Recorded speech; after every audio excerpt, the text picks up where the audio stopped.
Mesdames, Messieurs, bonjour et bienvenue dans cette revue de presse dont voici les gros points. Multiplication des rencontres politiques du professeur Frédéric Joël Aïvo en prélude au présidentiel de 2021. Pendant ce temps, les réunions municipales pointent à l'horizon.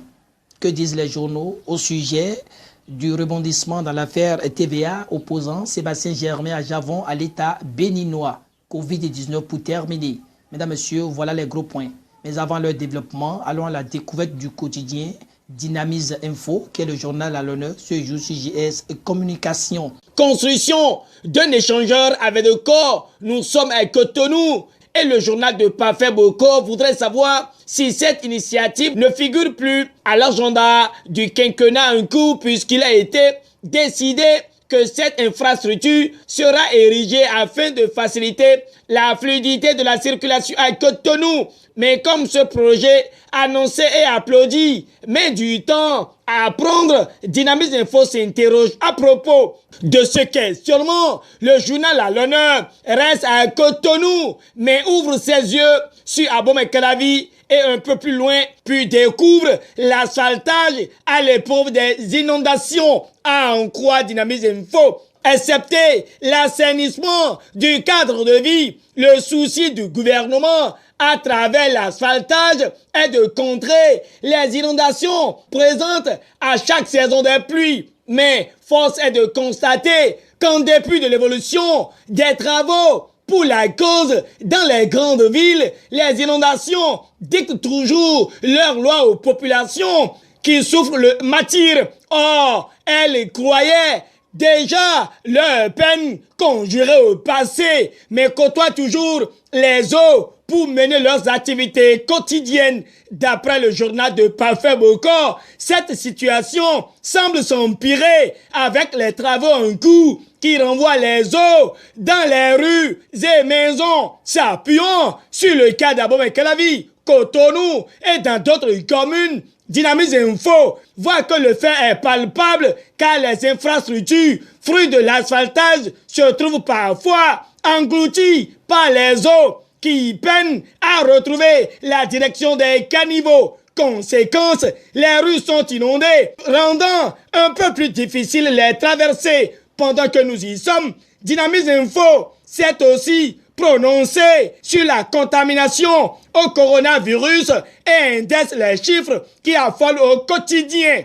De l'annonce transfert Momo aux artisans en raison de Covid-19 où le gouvernement se mute en Papa Noël en attendant 2021 à l'affaire de sandwich améliorée à 2500 francs l'unité et dans laquelle Dynamise Info voudrait savoir si la mairie s'était-elle soustraite de l'obligation de serrer des ceintures, passant par la dissolution du cabinet politique de l'ancien édile de Semepodi. Le journal de Parfait Boko trouve qu'il y a panique dans le rang des collaborateurs des maires de la 3e mandature. Dimanche noir à Tchaourou et à Bani Kouara, Dynamise Info s'exprime ainsi parce qu'il y a eu des morts et des blessés dans des accidents de circulation.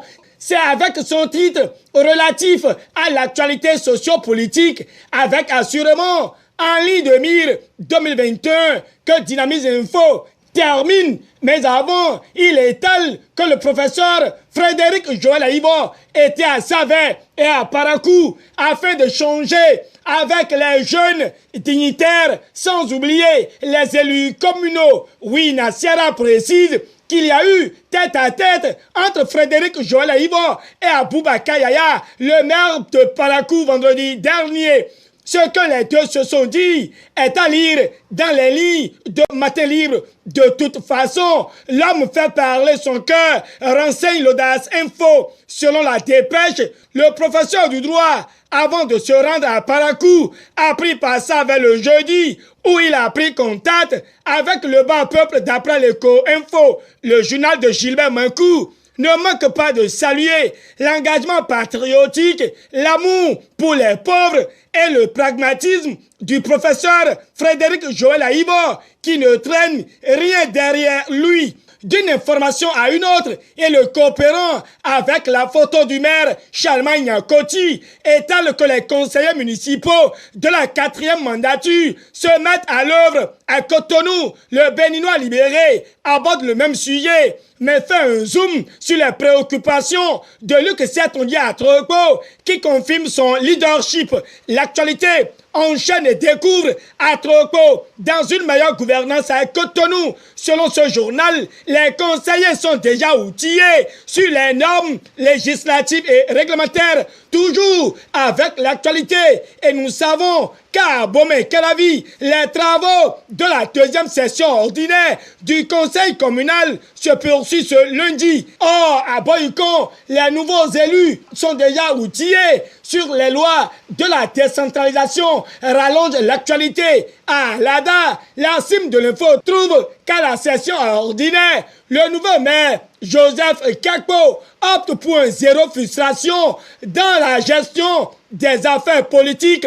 Il compte mobiliser les filles et fils d'Alada de la diaspora pour un réel développement de la localité, ajoute le journal de Isaka Kochoni, toujours avec la cime de l'info. Et il est à noter qu'après 2 jours d'intenses pluies à Bomé-Kelavi, le maire Angelo Ahouadjinou est confronté à la réalité des difficultés de ses administrés. Imprégné du sujet, la cime de l'info pense que le reprofilage des voix doit être la première préoccupation du successeur de Georges Bada. Pendant ce temps, la primeur, le coopérant, les 4 vérités, le challenge signale qu'après 1 an à la tête du Parlement, Louis Baounou Vlavonou imprime sa marque à l'institution parlementaire. Le Télégramme certifie cette information et met à disposition le point des réformes engagées par le président Louis Baounou Vlavonou. Cette information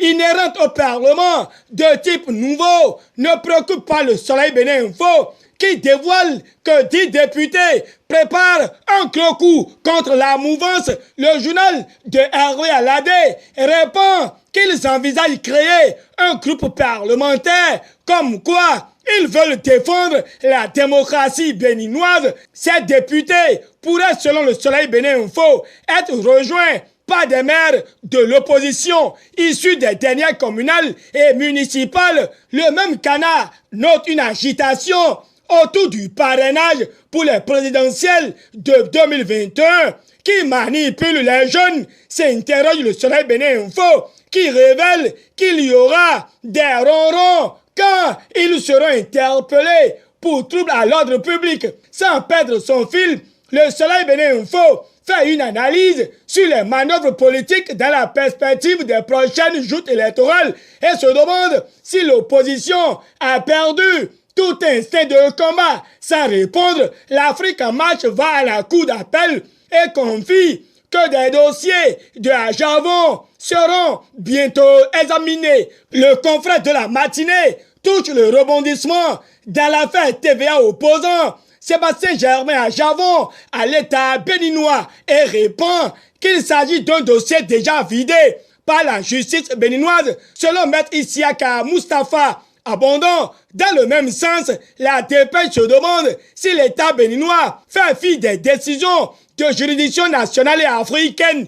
Covid-19 à présent est la fille du jour. Voudrait savoir si l'on doit craindre le pire face à la propagation du virus dans notre pays. Déjà que les télégrammes trouvent qu'il y a 25 nouveaux cas en 24 heures, de nouveaux décédés, avec 1449 cas confirmés, 827 sous traitement, 306 guéris et 16 décès à la date du 27 juin 2020.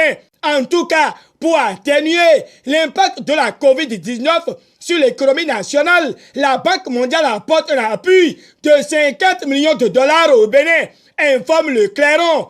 Assemblée générale du repas Web TV, Matin Libre Relais, que Shamsdine Badarou est le nouveau président. Sidikou Karimou, président d'honneur, le Béninois libéré, livre la réaction de Gilbert Danga à cet effet. Que se passe-t-il à l'Union progressiste?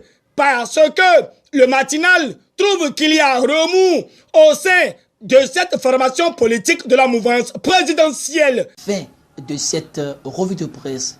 Merci de l'avoir suivi. Bonne journée et très bon début de semaine à tous et à chacun. D'ici à là, portez-vous bien, mais prenez soin de vous car le mal est là et circule. Je parle bien de la Covid-19. Au revoir.